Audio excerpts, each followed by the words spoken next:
chair. Here. Seat 3. Here. Seat 1. Here. And for the record, seat 2 is not present. Okay. So the workshop was based off of goals that you guys were gonna set for, the district manager moving forward in regards to the district. And that's what you guys had, requested, at least a half an hour, and prior to our meeting.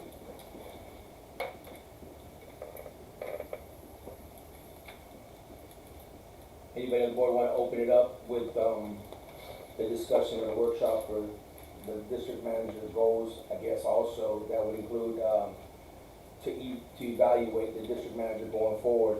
And then also, I would probably say on at least quarterly basis, minimum quarterly basis, for us to meet with the district manager to let them know where they stand, what they're doing, where they need to make improvements, adjustments, so on and so forth. Because I know a lot of people do evaluations once a year, and all of a sudden you hit with a big curveball, but we should be doing this on a minimum quarterly basis. So the floor is up for discussion. I'd like to hear from the board and what they think going forward, how we should set goals for the district manager as well.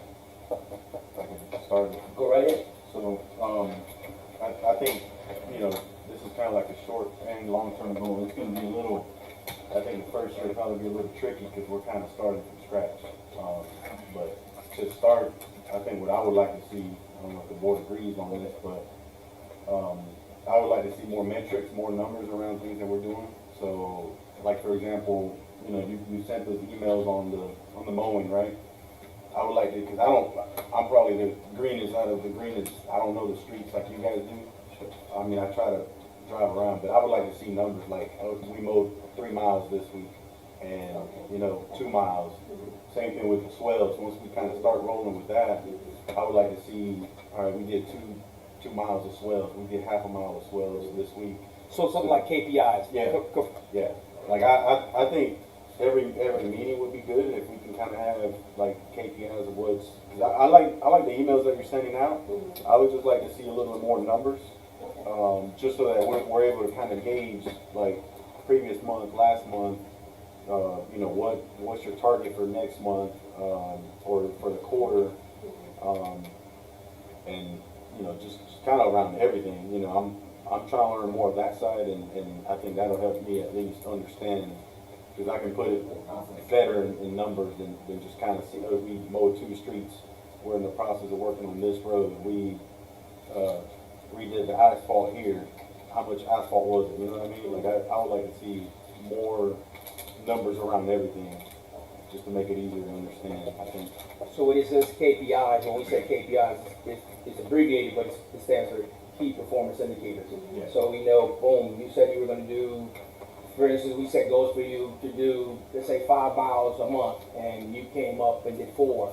So we would, you know, grade you on that, and then let's say, for instance, next month, you took it up from 5, you did 7 miles. So, okay, we're showing something. And I think it'll also help you, you know, with your employees, right? Like if you got a guy that, you know, every week he's knocking down, let's say 4 miles of whatever, and then all of a sudden, you know, 1 month he's just doing 1 mile or 2 miles, right? It's easier to kind of say, hey, John, what happened here, or whatever, you know what I mean? It's easier to kind of pick it up, or you can also, you know, set little targets for those guys and kind of say, hey, you've been doing 4, let's try to do 4.5, or let's try to do 5, you know, whatever that is. I think if we can kind of start using numbers, because I think even the one that we fill out that we're going to turn into the state every year, I think it has numbers already, but I think it would be good, if it doesn't, it would be good to have just like a summary of, you know, we mowed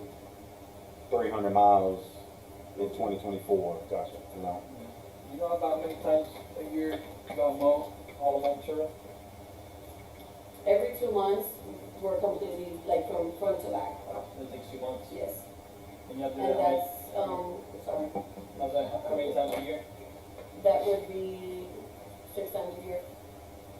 I would assume it's a little more challenging during The the wet season. wet season. We tend to get we'll get the sides, if there's water in the swell, we can't get into the swells. Yeah. How many miles? 100? There's 106 miles. Okay. Yeah, 'cause like that right there, we already have that, we already do monthly, and we already, the miles are gonna be the same, so if they say we mowed all of Ventura, Yeah. the miles ain't gonna really change. Sure. So at least we already kinda have that, so when we do set for, what we gotta send to the state, they do it 3 times, it's gonna be 300 and whatever, Yeah. little details. Mhm, yeah. And, so at least we know it's gonna be somewhere within that range, maybe less, maybe more, depending. As more people come, moving into Monterey, they start mowing, the mowing's gonna go from 2 months to, One, yeah, yeah. yeah. And also the levee, because we do the inside of the levee of the reservoir all the way around. So, With like the side hardening, yes, the boom work. yeah, that'd be something probably different. 'Cause I don't think y'all mowed everything wrong throughout the year, but y'all gonna slowly start getting calculations what it's taking. Correct, correct. And every mile, like, so if I say, Montura on Olivo South, that's a quarter mile. If I say currently on, then that means we're not done yet, so I understand what you're saying. Yeah. But everything is a quarter mile, there's no change in the dynamics of how the road is split. But I can, Yeah. we And can, the top of the bank, bottom bank, y'all are y'all doing the slopes or no? Yes. Okay. yeah, we're doing everything right now, yeah. And anytime we're working on a specific road, if we're, like I said, if it's not just patching the lime rock, fixing and turning it over, what we're doing is, if it's actual rebuilding the road, we're actually in there boom mowing it first, cutting off, making sure the swells, everything's done, and then we're doing the road, so that road is completely done. The boom mowing, everything, we don't have to go back, we don't have to visit it until the swell project, then we have to start cutting. Is a swell being done as far as just, The two, we're going up, okay, mowing? yeah, Okay. That I've seen. yeah. In certain areas, I don't know if it's going. Yeah. Yeah, it is. And then if there's any trees or anything in the swell, we're actually taking it out, yeah, we're taking it all out. So we're picking up the debris behind it, so there's nothing left in that road when it's done. Yeah. So, it does take a minute, but we're getting it done, so. Make sure you get your no cuts. Huh? Make sure you get your no cuts. Yeah. Because if you pull one of them up without a no cut, Mhm. Yes, sir. I think one thing that I'd like to see is to be creative and to say, like, for instance, and I think you can utilize your subject matter experts in every field. Let's say, for instance, we want to tackle some culvert projects, so get with Mr. Dobbs, he can probably give you a rough estimate of what that project might be, and you can say, hey, well, we don't want you to do it, but we want you to reach out to the board and say, hey, by the way, this is a $500,000 job, we believe we can do it in-house for $150,000. And at the end of the year, you can present to us, hey, by the way, these are all the projects we did in 2025, and by doing it in-house, instead of contracting services, we save the district this amount of money. So I'd like to see us evaluate all of our vendors, see if we can get better pricing, better customer service, whatever. I'm not saying going cheap, I've never done that, just trying to get what we need, that Chick-fil-A service type of customer service. So if you could get that going, because everything that we do has a number attached to it. Yes, sir. And it has to be coming off a line item. So if we do projects in-house and you save, the company saves something, we could say, oh, wow, this is why our money was able to go so far. So that's one thing I definitely like to see. And the other thing I'd like to pay attention to is, I know it's overlooked, we talk about it, but safety. I like to make sure that we're doing safety videos with our team. There's a lot more people in Montura. I see debris flying when the guys are doing work. I see debris flying because that's heavy equipment. That sidearm mower does throw stuff out there. So those things that if they hit a car or hit somebody, we're probably having to pick up a cab or something. So just want to make sure that our team is make sure we have it documented and that we're applying that safety measure. That means the heavy equipment, first aid, CPR, the whole 9 yards. MOT, and if we don't have MOT equipment, please get it. So, as somebody said earlier, we got to come up to the 2025. Because I see people doing it, but that's not true MOT. So that's some things that I think I'd like to see documented. In regard to the mowing the Matura, would be good, to keep track of the area, could be a good idea to divide the, Matura square, you know, we're gonna work on this, can come out of, you know, square mile of the streets. That way, you know, we can, it'd be a lot easier to visualize that, the movement of, cleaning or mowing the area. I mean, thinking, I mean, it'll be a good idea for the board to keep track of that. Easier, that, I mean, that way. I don't know if the guys agree on that. Yeah, well, I think once they put the locators on the equipment, it's like we got a deal at work that wherever we go, it tells you how fast they're moving, how long they've been idling, and stuff like that, that's a great thing to know, so you know how long your equipment's idling, and then it all comes at a cost. So once they do that, they could, every week, they could do a report on Correct. how many miles it moved, how many hours Which it. areas or, yeah. Yeah, and it's gonna have GPS locator, at least it should, most of them has that feature, and you should be able to look at the grid and it'll show you the machine where it went, everywhere, and it'll show real live time, it'll play a little dot where it went, circles and all. And that'll help, cause it could be seconds to pull up that information, it could be forwarded. And that way, I think it would be easier for all of us to see, not just to move the machine from one point, from this area to the other corner, you know, make sure you stay in one area. Yeah. Finish that out, then move to the next one. Yeah, and that helps a lot with efficiency, because whenever you start looking at idle time, if you see that equipment's within a day, you know, you should know how many hours within the day, like our 6120 mowers. You know, within that 8-hour day, you're gonna have to fuel it, so there's certain things, you have lunch, you have, you know, back and forth time, but every day, there should be at least 5 hours on that machine, unless something happens. And then that's where the daily report will kind of document within that time, so. Do we fuel the machine every day, or when they go down to quarter tank, how do we, Every day. every day? Every day. Okay. When they come in, they have to, well, they have to Save fuel a it. check? Okay, They have their post and their pre and their post maintenance checks. okay. They do it every day. In the evenings, when they come in for the afternoon, they have to, fuel up. We don't know if there's an emergency at any time. Correct. So if we get here, we're not sitting here fueling up. We could go right out the gates because we know we've done what we had to. We prepared from the, the time that we, Okay. yeah. And that's something at some point, that we're going to look into, some type of mobile, fueling something that's a pull behind. Cause y'all don't have, what do y'all have to fuel? Just a small pull, with everything back of the truck? Y'all have, truck tanks like 80 gallons or anything? We have the one on the mechanic truck. Okay. That's, we have how many gallons? Right now, what, 100. 100? Mm-hmm.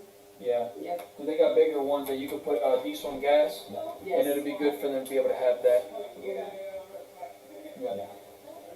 So they could, so if they ever have to go fuel like their excavators or something, or if they have multiple machines there, they can pull a trailer. But that's something later on that we could look into. I mean, they're a little costly, but you can put, gas and diesel. They have multiple ones. They have depth, some with depth and stuff. Not only that, if you're gonna do that, we're gonna have, extinguishers, rated for fuel. If we have a mobile unit like that, pull a trailer. Yeah. Make sure we have it. You know, As well as that one. yeah, and that's what we're talking about getting with dogs, because I know they do a cut too, and by the time you get down to the end, it's a canal. Absolutely. And it's hard for maintenance, a lot of it ends up washing in, and then if you got an 18-inch culvert, by the time it washes in, you'll be lucky if you have 6 inches of drainage through there. And then a lot of that does end up in our, I don't know if we get any type of LiDAR, to kind of see, to kind of see, because every year as everybody's filling in their properties, that water's gonna get pushed over to the neighbor and so forth, and see if we can get something up to date. I don't know, maybe we talked about in the grant, if there's some way that we could get some type of LiDAR done, and see different elevations, and it's all changed. So, I don't think we requested that in the grant, but, I mean, we're gonna go on that, Yeah. with that, the selection of yeah, the work. yeah, kind of see where the water's wanting to go, and then, we do have a lot of low areas that we're gonna have to, treat them a little bit different, so. Yeah, but that's my biggest thing is the ditches, because if the ditches ain't done, water don't go nowhere, and then, you forget about your roads and everything else. So, Mr. Dobbs, because we're getting ready to do it, we brought on team members to do this. Now that we, as Supervisor Self spoke on, as we start cleaning these swells, that from our roadway to that swell, some of them are steep, some of them are nicely, exactly. So I think we need to make a standard for that going forward, if all possible, because I know it's a case-by-case scenario. But there's some roads that the drop off is pretty good, and there's some that it's nice, and, you know, I'm pretty sure there's reasons behind it, but, if we could make sure, well, how to say that, one pass, try to do it one time correctly, Right. and move on. So, 'cause it's a big challenge that we're gonna take, I'm pretty sure we're gonna have some angry constituents, because, us doing it is gonna mess up their front a little bit, especially from the road to that Oh, yeah. swell, so they're not gonna be happy, but back blading it, or whatever, you know, needs to happen, we have to throw seed, whatever, but just let's make sure we do it nicely done one time. Yeah, another thing They'll that be I got, happy when their house doesn't work. yeah. Agreed. Yeah, but it's a, you know, it's an inconvenience when you're working on somebody's roadway, hey, you left all this mess right here, and, you know, I've got family coming over the weekend or whatever, so that's gonna be on our team to make sure that we, you know, we knock it out in a timely manner. And if all possible, let's do the one road on both sides. Yeah. Do it Yeah. one side and check off that box. Yeah, that's the easiest thing. You're gonna go down through there, you do it once, you sidearm, you remove what you're gonna remove, get your no cuts, do everything, get in, get out, and then let's move on to the next one. The only other thing I wanna bring up too is that a lot of the canal banks that I write down, there's fence lines that are literally so close you can't even get your rubber tires. I mean, we went through it years ago, we tried to mow through there, and sometimes machines wanna fall off into the side, there's a lot of erosion going on too. So that's another thing, is to make sure that the properties are within their boundaries. If not, we're gonna have to get that corrected, and if they are within their boundary, then we're gonna have to, there's a lot of trees and stuff we're gonna have to knock back down and stuff. If not, you know, the mower operators, you know, they get in the, Short term, what I would like to see, talking about the goals, is maybe Dobbs work with the manager and come up with you know, we've talked about all these different master plans and all that, but an actual plan for swells, right? Just plan for swells, this is what we're gonna do, this is the plan. 'Cause I mean, I see it on here, one of the topics, right? Where am I gonna commence? Like, I would like to see more engagement on your side with, you know, to help her determine all those priorities. I think you're the subject matter expert with that, and I think if we can help prioritize that and just do it all at once, and then now that's done, and then, like you said, we can start checking off boxes as we're getting things done, and it doesn't have to be an item that we vote on every time, right? It's already kind of determined, we all agree on it, and all we get is an update, like, we hit our goal, we did hit our goal, and I think if we can kind of do that, even with, so you got swells, you have the roads, like you mentioned, the drops, if we can kind of come up with just an overall plan, this one is lower, that, you know, just kind of put them by, you know, top to bottom priority, and I think, I mean, I don't think I can prioritize. with the canal being done, that'll kind of knock out that little section, and then move into other areas. So just to, I guess just to finish on my side, is that something that, I don't know, you guys think you can generate a list maybe in a month, in 2 months? Like, Be proactive, preventative. Be proactive, preventative. really? Okay. We have about, Really? okay. We have about 8 more minutes. Anything else? If we get a list of the culverts that are prioritized, Anything else? if we get a list of the culverts that are prioritized, Palm Street, yeah. Yeah, we did 7, Yeah. and we're moving to 8 now, you know, to get that one done before the wet season. So that's, and we got the boards for the rise and stuff like that to kind of close that off and move that water and get that going. So my biggest, because that's also part of what the grant is, and that's where these culverts came in. That's why we started moving towards that, because that would give us, you know, it would generate also back. Yeah, I'll have to check into that. I mean, it'd probably be a good idea to put a debris, you know, curb. Yeah, cut down the stream. Yeah, downstream, and, you know, let it settle off for a couple days when you're done, and Yeah. then remove it. Yeah, I mean, that's something here that's never been done, and I was just wondering, Yeah. you know, because I know some of the district, you know, whenever there's certain projects going on, I don't know how much of our waterways would pertain to them, or if they see any turbidity going in, because it'll eventually make its way into the reservoir. I mean, sediment, big sediment. But, it's kind of good to stop some of that stuff too, because sediment ends up somewhere, then it starts accumulating. Sure. So, yeah, I was just wondering if maybe we could look into that and see if we have, if we don't, we probably should practice some of that stuff. It's well worth it doing it. Alright. Anything else? No?